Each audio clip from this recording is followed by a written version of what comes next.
Hey, how's it going everyone? Today we're gonna be going through a full dynamic warm-up that you can do. It's gonna be including the foam roller, so we're gonna get right into it.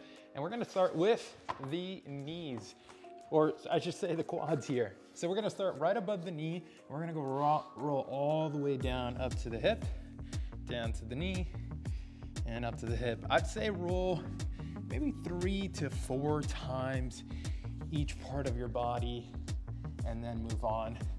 If you want to keep this nice and short, which everyone loves time these days. Everyone loves time these days. So if you want to keep it quick and short, just roll a few times, not too slowly. You just kind of want to roll through things to give it a nice suppleness. As you move through these motions, we're getting the IT bend right now. And let's go right onto the hamstrings. Now I'm just gonna do one leg for time's sake, but by all means, feel free to do both legs.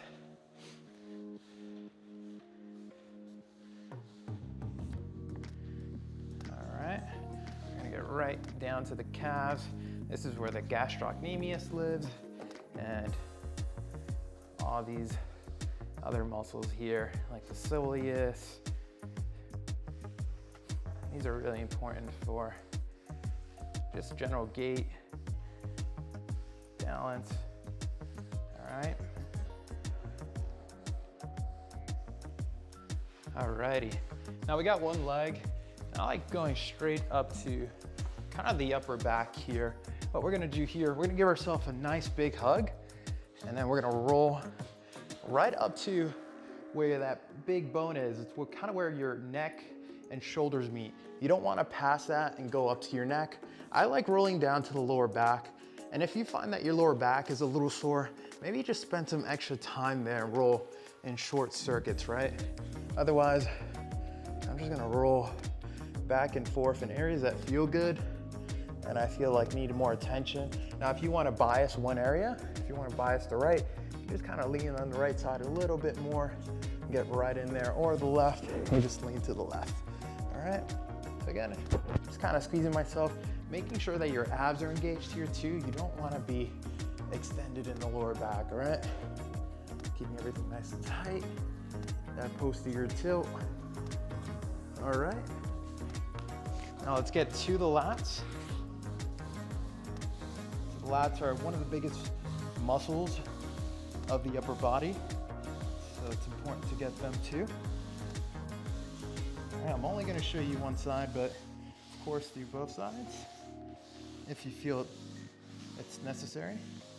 All right, now here you can also kind of bias a little further back, and you can roll on this side a little bit more and get the side of the scapula there where some muscles exist, like your rotator cuff, your teres major and minor, and your lats. A lot of good stuff there. Sweet. All right, now time for some movement. We're gonna start on the floor and then progressively make our way up. So we're just gonna get some movement in the hips. This is internal and external rotation. The rotational capability of your hips are really important for everything in life. Your squat, your hip range of motion. It can reduce your lower back pain if you have proper range of motion when it comes to internal and external rotation. Huge, huge part of a healthy hip. All right, now we're gonna take this a little step further. We're gonna go into that 90-90. So you wanna keep 90 degrees here and then fall forward and then come back up and switch and fall forward. All right, do this a few times. Here. All right, and trying to keep 90 degrees as much as you can. If you can't, it's okay. We don't have to be perfect here. We're just trying to get a little bit of movement into the system and trying to create some heat. All right, cool. Let's go on to a plank here.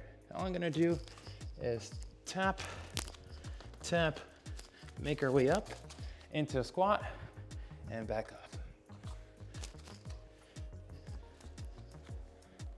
All All right, really pushing into your hands here. Pushing into the floor as we walk out. All right, pushing your hand as much as you can into the floor to give you that extra scapular stability. Keep breathing. Go into your squat and back down. All right. And last one here. All right. Let's go into a squat. And let's go one hand, two hand, and up. Back to the bottom. One hand, two hand, and up. To the bottom, one hand, two hand, and up. All right. Now I'm gonna use the wall here. I'm gonna put closest leg here. My hand is reaching, and you open up.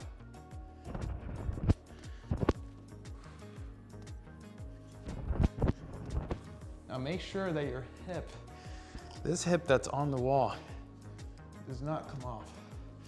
All right, if you don't wanna, what happens is if you lose that connection, you're gonna be rotating through your hip and not your upper back. Making sure we have a posterior tilt here, keeping that tilt. And there you go. All right, do both sides there on the wall, and you should be good to go. This is a quick and short warm-up that kind of captures almost everything. No warm-up is perfect by any means, but this is a great way to start. If you have any questions, please feel free to contact us. Take care and have a good day.